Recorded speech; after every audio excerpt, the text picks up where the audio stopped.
Today we're going to talk about Mendelian genetics.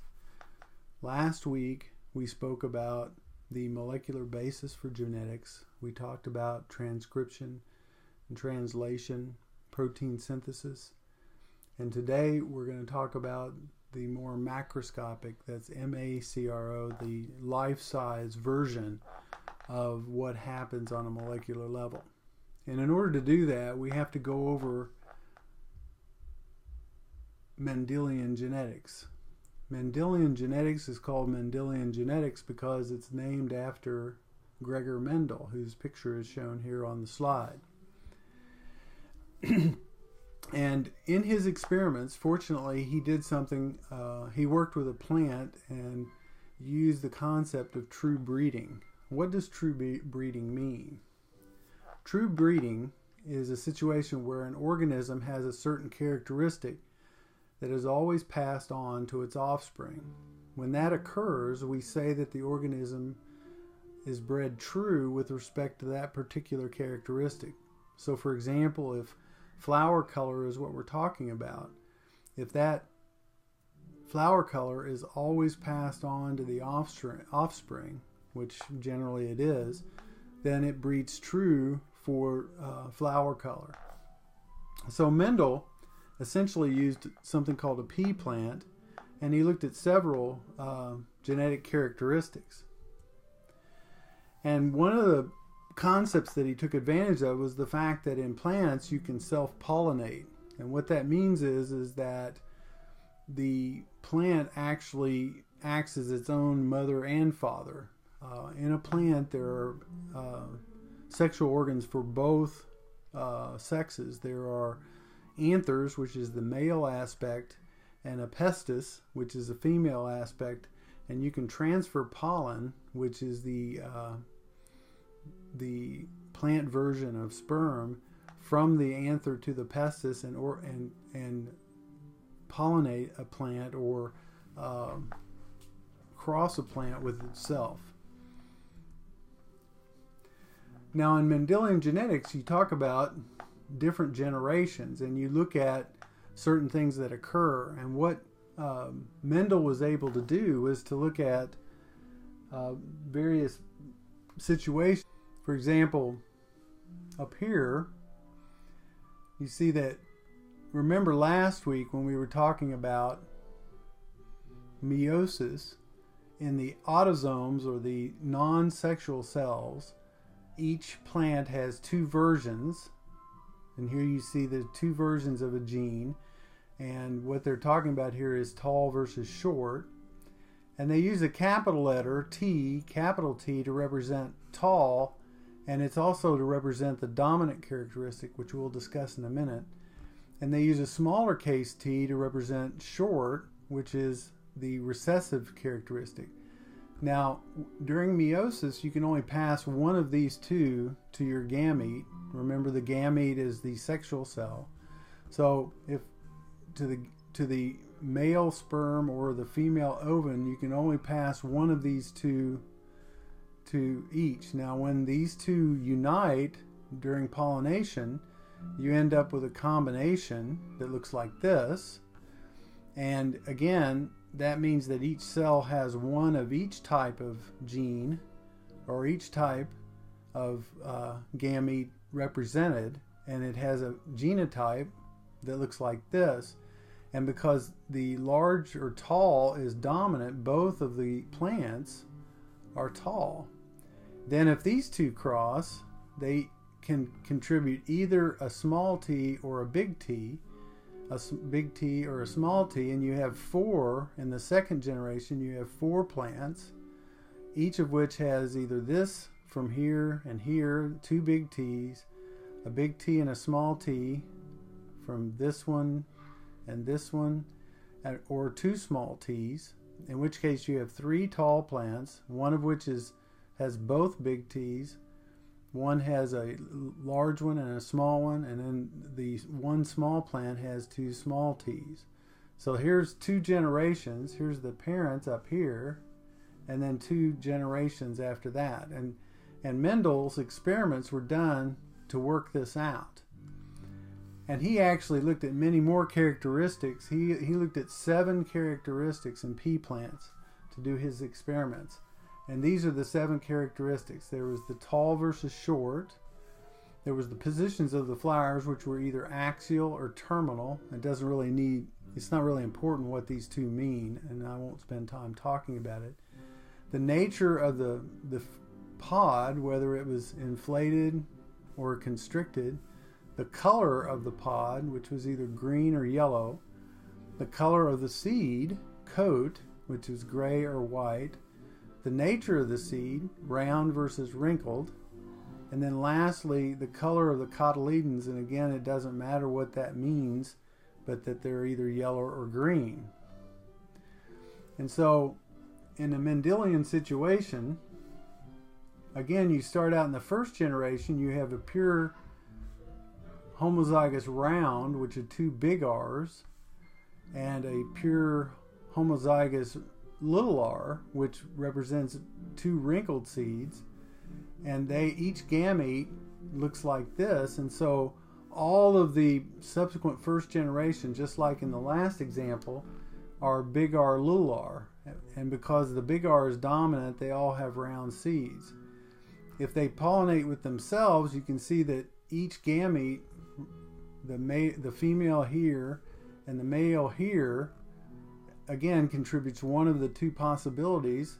And so if you get this and this, you have 2 big R's and a round, and then you have 2 possible heterozygous for round, again still round because of dominance, and then lastly you have 2 little R's and end up with a wrinkled seed.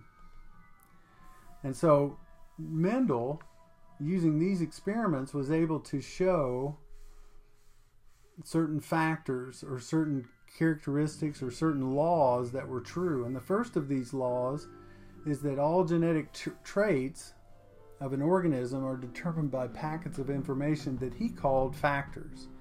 Subsequently, we've changed that name and we now call them genes. Each organism has not 1 but 2 factors. So again, if you look here, this one has 2 factors for its seed shape, and those 2 factors determine what the trait is. And then the third is that during sexual reproduction, each parent only contributes 1 of the 2 factors, and that's what we showed in the previous slide, is that for R, you can do 1 of these 2 and it's a big R. For little r, it's one of the 2 little r's, and it's this. And don't just ignore the y right now. So you have a big R and a little r from this parent, and a big R and a little r from another parent. For each definable trait, there's a dominant factor. Okay, now this is something I spoke about before, and I'm going to define it for you now. In a situation where there's a dominant factor, if it exists in the organism, the trait is determined by that factor, and it will always be expressed. So that means is that the only time that little r is expressed is if they're both little r.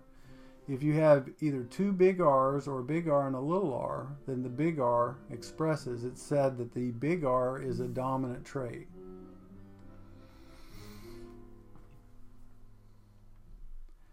Now, one of these 2 pairs, so either 1 big R or 1 little r, another name for that is an allele. So another name for gene or factor is allele. So every trait has 2 alleles, and these 2 alleles determine what color this flower is going to be. And you can see that 2 big R's represent a red flower, and we're going to talk about a situation where the big and the little is a mix, and then 2 little r's represent a white flower, and each of these r's is called an allele. This is Mendel's factor, or sometimes called genes. These are on the same position in the chromosome. The genotype is the 2-letter set that represents the 2 alleles that the organism possesses or has inherited. So these 2 big R's are the genotype for flower color in this plant. The two little r's are the genotype for the flower color in this plant, and the big R and the little r are the genotype for the flower color in this plant. The phenotype is the observed expression of the gene. So red is the phenotype for this flower, pink is the phenotype for this flower, and white is the phenotype for this flower. So the genotype is the genes or the alleles that the flower has, and the phenotype is the actual color or the expression of the trait that you can see with your eyes. Now, a person or a situation can either be homozygous or heterozygous. Homozygous means that the genotype of both alleles is identical. Two big R's, two big R's. Heterozygous means that the genotype has two different alleles. So here's a big R and a little r, a big R and a little r. So this is a heterozygous genotype. This is a homozygous genotype.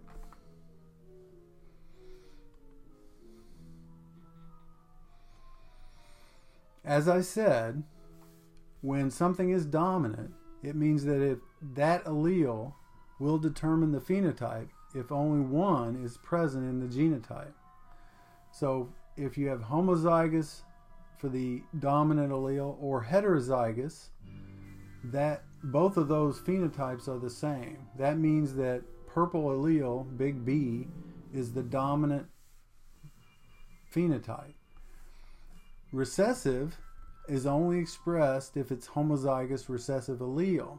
That means that allele is recessive, and the recessive phenotype is the white flower shown here.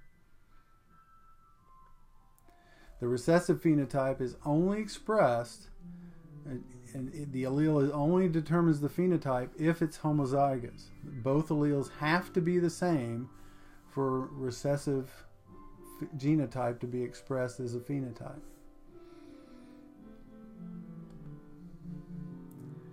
So if we were going to state Mendel's principles again, first of all, the traits of an organism are determined by the factors, the genes, also called alleles. Each organism has two alleles for any particular trait, and that makes up what is known as the genotype. What two alleles they have makes up the genotype. Each parent contributes one of its two alleles to its offspring. So because of meiosis, because of the chromosomal reduction that occurs in meiosis, only one of the two alleles can be expressed in the gamete, and therefore only one of the two alleles is given to the offspring, one from each parent. For each genotype, there is a dominant allele, and when it's dominant, it is expressed even if only one of the two alleles is present.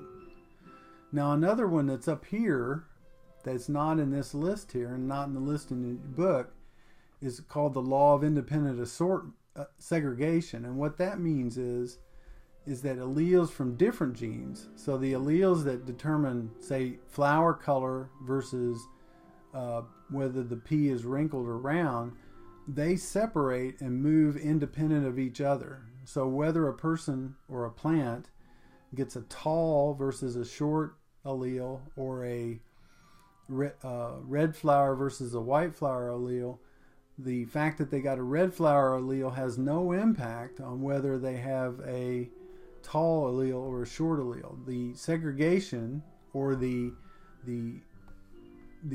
contribution of each allele by the parent is independent of each other, and therefore a plant can have any combination. There's no impact on which allele they get.